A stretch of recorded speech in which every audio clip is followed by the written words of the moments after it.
right, folks, you know you're in for a treat when you hear that sound because it means it's time for another edition of the Rec Poker Podcast. This is the Forums edition, which means that just like every week, we're stealing a forum post. Someone came in and wrote it for free because that's one of the great free perks of being a member at Rec Poker. You can go to rec.poker right now and sign up for a free membership. All it takes is an email address and a smile. And you can hang out with me, all the other great members at Rec Poker, not just premium members, not just Wrecking Crew members, but community members that just want to come listen to the podcast, post in the forums, play in the home games, watch the free YouTube videos, hang out on Discord, and all the other free stuff that you can do at rec.poker. So go get that account right now. Speaking of the crew, it takes a village to make everything happen that we do at Rec Poker. So I should thank our sponsors, Running Aces Hotel, Racetrack, and Casino, and of course, Website Mark over at Website Amp. I've got the best job in the world. My name's Jim Reed. I get to hang out here every week and talk to these folks about poker. I'm Bluff Sterini in the home game. And if you want to find out more about me and the rest of the Wrecking Crew, you can go to rec.poker/crew. But don't take my word for it. Gang, why don't you introduce yourselves? I'm Kim Kilroy. I'm Fergie56 in the home games and PetVet 33, just about everywhere else. I'm Rob Washam, and I'm Radman50 just about everywhere. And this week we're joined by a couple premium members in the chat, John and Stuart. And we're also going to be looking at a post in our forums by first-time poster Stoyvind. So Stoyvind writes in and says the subject line is wrong shove. So it's the final table of a tournament at my local card room, says Stoyvind. 24 entries, 5 get paid. So there's 9 players left, and I'm in the cutoff with ace queen off, holding 14 big blinds. So the under the gun player raises to 2.5. We've only played a few hands with him earlier in the night. He seems inexperienced, at least in the way he handles his chips and cards. The middle position player, who has about 35 big blinds, or more than twice our stack, cuts out chips for a raise, however, throws in too little for a minimum raise, so it's deemed to be a call. Our correspondent, Stoyvind, says, I think it was an honest mistake and not any kind of angling. I've played quite a bit with this player. He's loose and aggressive, and my general read on him is that he gives off sizing tells. When he has a strong hand, he usually goes big. So Stoyvind is faced with a decision here. He's holding ace-queen offsuit.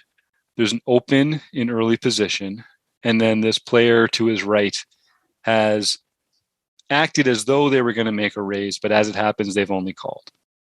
So Stoyvind is now faced with this decision. What are they going to do with 14 big blinds and ace-queen offsuit? So before we go any further into the hand, I guess, panel, what are you thinking about in Stoyvind's position here?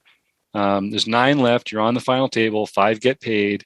And there's been this weird little hiccup in the action. Rob or Kim, what are you thinking at this point? I think we're still 4 away from the money. So this isn't really a true bubble situation. There's not really a lot of ICM involved. We should be trying to grow our stack at this point. I think that if this was a true open and call, now we have to look at the fact that this is an under the gun player. But our correspondent thinks that player is fairly weak. But we do have to think that they have an under-the-gun opening range. So if it was an under-the-gun raise and just a flat call, I think that you're probably shoving ace-queen offsuit most of the time, but not necessarily all of the time. I think sometimes you're just calling with it, and sometimes you're just folding it. I think that knowing that player was going to raise, and I think I don't know this. I don't have HR Hold'em Resources calculator up or anything, but I think if you put all of this in, under the gun raise plus a 3-bet, like assume that it was going to be a 3-bet. How is your ace-queen offsuit doing versus that range? And here I think it might be a fold just because we can just wait for a better, clearer spot to get our money in. And that would be my opinion. I don't know. What do you think, Rob? Yeah, the first thing I thought of is I wish I knew how many chips the under the gun player had. Mm. And again, under the gun usually is a stronger opening range. Now, if someone's going to raise from a 35 big blind stack, that means they're going to be putting in probably 7 to 8 big blinds, right? So that's a very significant portion. That's a quarter of their stack. So if he made a mistake by not putting in enough for a raise, so do we know that that's not an angle? I mean, he says it might not have been, but it very well could have been. But it indicates a lot of strength either way. And we don't really know what the other chip stacks are at the table. But to Kim's point, we're not really in an ICM situation yet. We're really in a chip accumulation portion of the tournament, right? We're just trying to accumulate chips to do us so that when we do get to that money bubble and into the bubble or into the money itself, that we have some ammunition. She mentioned that she didn't know what the equities were. Well, I think I ran the equities here on if he was against a range of 5s plus, ace queen suited plus, and ace queen offsuit plus, he's got about a 40%. He's got about 40% equity. So normally in this situation, I would say, yeah, you should be jamming with ace queen. But because of the circumstances and the unknowing, what the under the gun range really looks like, and what is this guy doing that tried to raise and didn't quite do it, with again would be almost a quarter of his stack. I might be nitty enough to fold ace queen in this spot. Against one player, I'm not really that concerned. I'm just going to get it in. But against two potential players, and I'm going to assume they both have us covered, it's like now I'm risking my tournament life against two hands as opposed to just one. And two hands for virtually uncapped ranges as well, right? Like that early position player, all they've done is open. So they've got all the best hands. And this player, I think the real key for us is that this is like a weird angle to shoot. It's like the anti-angle. This like usually when you see is people accidentally making really big bets or raises with really strong hands. You don't usually see people like pretending to raise, but actually confining themselves to a call with really strong hands in the same way. Kim, do you have something to jump in there? I have seen it and employed it myself a fair amount in live tournaments when I have a hand like ace king and there's a shoving stack on my left, because now we can, by flatting, we can induce a shove. Yes. And if our original raiser, and then we also get the benefit of seeing what our original raiser does, right? So, you can do that with a lot of hands that you're, instead of raising, I'm going to raise, but now I'm going to call instead. Yes, and I think the difference here is that he actually put chips in, and it was not the right amount of chips. So like I think Kim, I don't want. So he was trying to raise. Yeah. We think he was trying to raise. We think he was trying to raise, as opposed to just smooth calling instead of raising with like a trappy hand, which I think makes total sense to do from time to time. Right. So that's not an angle. Like it's not an angle to just call under repping your hand, hoping that someone's going to shove behind. But it's this weird action where they've put in chips as though it's a raise, but then the floor says, oh, that's not enough. So it has to play as a call. Right. It's kind of sets this weird, because if I'm to this player's left, if I'm in Stoyvind's position, I'm thinking like this player has now demonstrated the strength of their hand to be a very strong hand, but has been disallowed to put more chips in the middle. So for me, I would be thinking, this is a stronger range than would typically be expressed through a call. So, Rob, when you did that calculation, did you put a 3-betting range in there, or did you put a flat calling range in there? Well, I just put a range of what the under the gun might continue with. and what the middle position might be doing what he was doing with. Like a raising range. Right. So I had fives plus, ace queen suited plus, and ace queen offsuit plus. So a very tight range. For the under the gun? Just in general. I just had one against the ace queen. Because one or the other of them are going to have those hands in his range. So if you put 3 players in, though, in that, and you tighten the middle position player's range to be more of a 3-betting range versus an under the gun player, like, I'm assuming that would decrease our equity a fair amount. Yeah, that would make sense. If they're 3-betting an even tighter range. And if we add a third player into it, instead of just going a range of both of them together versus our range. So what range would you like? 10s plus, ace kings? And you're doing 3 players, right? I'll add this guy and he'll be the third player. So I would say, if he's fairly loose and aggressive, I would say 8s plus, ace jack suited plus, ace queen offsuit plus, maybe. Because he's still being loose and aggressive doesn't mean you're reckless versus an under the gun player. I mean, you need more information. I mean, he may be targeting an under the gun player because this player's weak. We don't know. We don't have that information. Yeah. So against those 2 ranges, ace queen is sitting at about 23% equity. Mm-hmm. Mm-hmm. So, yeah. And the thing I was thinking about too is we had a conversation the other day about min raising over an open, but that was when the guy had open shoved. We talked about a min raise as opposed to an isolation. So it was almost kind of like if he raises, he's kind of like isolating the under the gun player, right? So he should have a hand good enough that he wants to isolate against an under the gun range. Right. Yeah, I think that's right. So one of the things that I think we should talk about a little is, and Stoyvind says here, so without spoiling the hand, says, clearly it was a mistake to not consider the range of the middle position player after he tried to min raise. But what would his range be for min raising? And should I have folded, blah, blah, blah. We'll get into the rest of that afterwards. So, and that is, Rob, like you're getting at right now. What is the range of hands that player chooses to make a small raise against the in position player? And I think that's probably going to be a pretty strong range, like that we are talking about. Well, the piece of information that we really don't have is what are the chip stacks at the table? Yeah. Is 35 big blinds, is that the biggest chip stack at the table?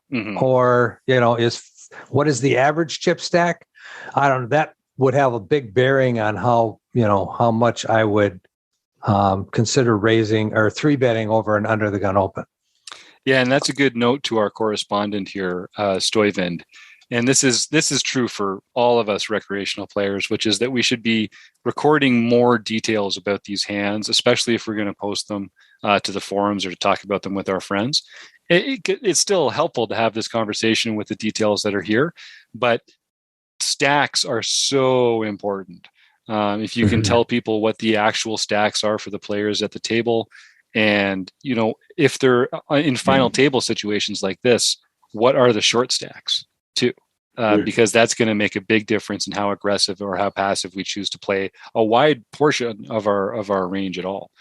And then, and I think to me, when I see this sort of action, this false raise, this raise that is now a call, that just sets off alarm bells in my mind. That makes me feel like this is not a weak range that's taking that action. So that would incline me even to maybe just muck in a hand as strong as ace queen. I mean, you could technically just call here for 2.5 big blinds off a 14 big blind stack and just hope that no one else is going to raise, that the under the gun player won't reopen the act. Oh no, they can't reopen the action.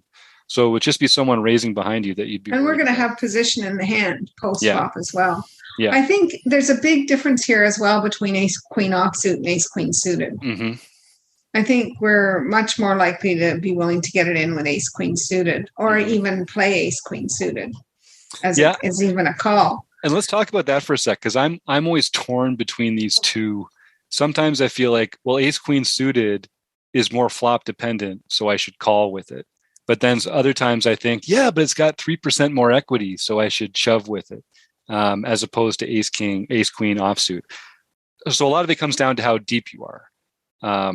You can't, it's a better shoving hand when you're short because you get to realize all that equity. It's a better calling hand when you're deep because you get to actually play it post flop. How do you guys deal with that when you're dealing with which ones do I shove or which ones do I call? How do you think about that? Well, like in this kind of situation where you're right on the border here, whether we want to fold or shove this hand, that may tip me. Mm-hmm. That it's suited, it might tip me to shove this hand. That's all. Mm-hmm. That's how I would play it. When it comes to ace queen, we had a little conversation about this earlier about you never want to lose your stack with ace queen, right? Right. Because it's just so a lot of times what I'll look at is if I have ace queen offsuit, that would be a hand that I'd be more liable to 3-bet. Yep. And I would be more liable to call from late position with ace queen suited because it plays better post flop. Mm-hmm.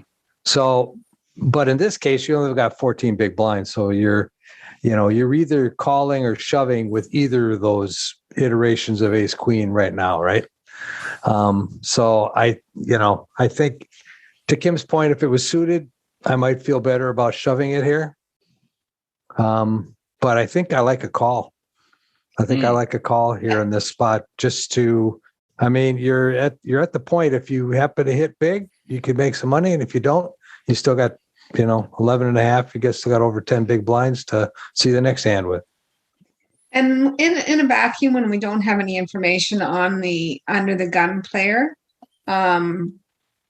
except that he's possibly inexperienced, and if the middle position was a clear call, then I think that it's a lot easier to shove this hand, like Rob had said earlier. Mm-hmm. Yeah, and in fact, if it just went open call in an unconventional fashion, and we get a chance to squeeze 14 big blinds with ace queen, it's a race.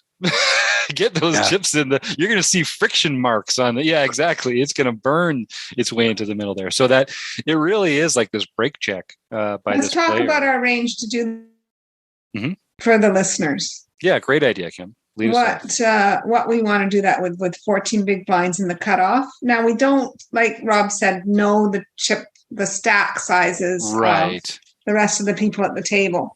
But I'm assuming that we're one of the lower chip stacks. I think so too. With 14 big blinds. So what is our range with an under the gun open, a middle position flat? What is our shoving range with 14 big blinds in the cutoff? What's everybody's shoving range? I'm just, in a vacuum. I wish I knew what the chip stack was of the under the gun player. Yeah. Because his range is going to depend a lot on his chip stack, right? That's true. And how much does it hurt to lose 14 big blinds out of his stack, right? Right. Now, let's give him 35. Yeah, I was going to say the fact that he just opened and didn't open jam from under the gun means that he probably had over 20 big blinds. Yep. Maybe 25, 30 big blinds. So if we assume that, then his range is going to be, it's not going to be that tight. It's going to be tighter, but it's not going to be that tight. So I think, let me just throw this out there. I think 10s plus and ace king, I jam as a steal. I'm probably even lighter than that. I was thinking like too. 8s and maybe as low as like ace jack suited. But that's in that territory. Yeah, but I'm an old nit. Stu, what are you saying? Stu, what are you shoving there approximately? Yeah, I was saying 10s plus, but you're probably right. Like, what are you waiting for, right? Yeah.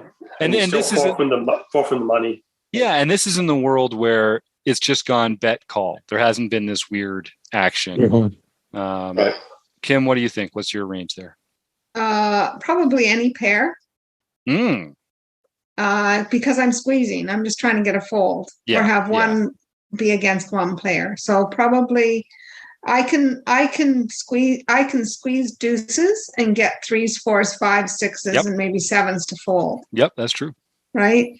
So I'm probably any pair. And then probably ace 10 offsuit, king queen offsuit, and probably suited aces to down to ace 9 maybe.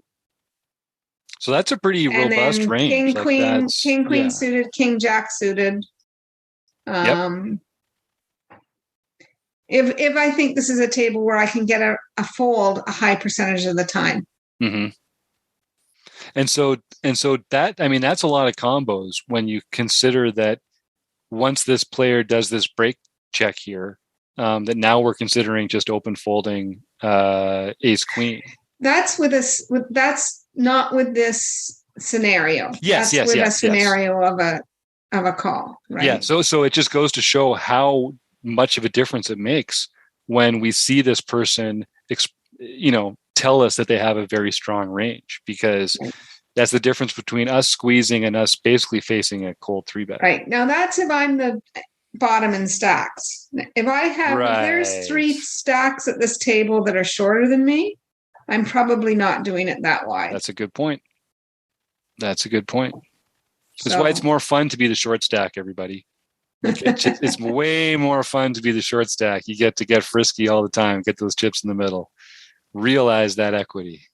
So one of the things when you're at a live tournament and you're trying to record a hand, just you can step away from the table and like speak into your phone and say something.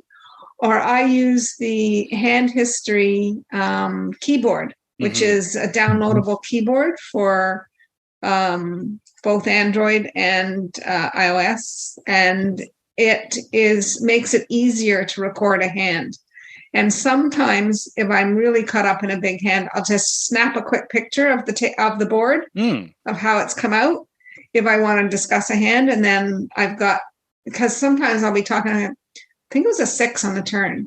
I'm not sure. It could have been a 5. I know it was red, so it was like. So then it's just really important to have a really good. If we're going to dissect a hand, to just have all the information you can have.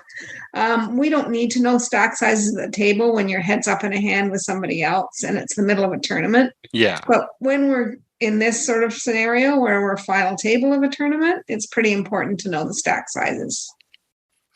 And it also just makes you better at just remembering the details, recording the details. It'll make for better strategy conversations with your friends too. Just trains your brain. There's an interesting fact. If we use a GTO under the gun open at 25 big blinds, and we assume that the middle position player just called, so his range is going to be that much wider. Now we're going to steal, and we're only going to get a call. If we get a call at all, it's probably going to be from the end of the gun player. The middle position player would have raised if he was stronger. So we're going to assume that he's not going to want to call. At that point in time, we have 53% equity against that range with ace queen off. So yeah, I think if we saw just an open and a call, a steal is definitely the way to go and to jam all in. Yeah. Yep. Slam dunk. Yep. I agree. It's amazing how much. It's just amazing how much it changes when you know that person wanted to 3-bet, and if you trust that. And it just goes to show, folks, like pay attention, and not even when you're in the hand. Like it's obviously more important when you're in the hand, but pay attention at the table. Before you act, look to your left. Do the people to your left look like they're excited to play the hand, or are they just waiting to fold? That's like free information that's available for you when you choose how to proceed. And, we all make these little careless mistakes where we're just not paying attention. We've all done it. The player to their right is taking an action and we just think it's folded to us. And, we make the wrong bet size, or we say raise when we meant call or something like that. Sometimes it's just a little careless mistake, but sometimes we're actually giving out information about our hand that is normally private information. We should try and keep that information private. Right. So, yeah. So for me, it's a pretty critical point that this player wanted to raise and couldn't. And so what ends up happening was Stoyvind says, I go all in without thinking more about it. The under the gun player folds and the middle position player calls. And we don't get results. But the Stoyvind says that he had a sizing tell, but when the player open raises, when they open raise larger, it's with a strong hand. And when they open raise smaller, it's with a weaker hand. So Stoyvind is asking, should he also pay attention to this tell when it comes to 3-betting? Because the fact that he was counting out a min raise made Stoyvind think that maybe it was a pretty weak holding. And I don't know if that's true or not. I'm sure that's mostly stack dependent if this player is a thinking player. I think 3-betting already expresses a pretty strong range. So the sizing is less important than the action in this case. And I think the action that he tried to take should have told us that he has a stronger hand. Right. I agree with that. All right. 100%. All right. Well, Stoyvind, thank you so much for writing in. I hope it's not the last chance that we get to hear from you. And I guess I would just like to thank our sponsors, the Running Aces Hotel, Racetrack, and Casino, and of course, website AMP. And John and Stu and Kim and Rob for joining me in the chat tonight. And for everybody who helped out in the forums. And to you, the listeners, thank you so much. And we will see you again real soon.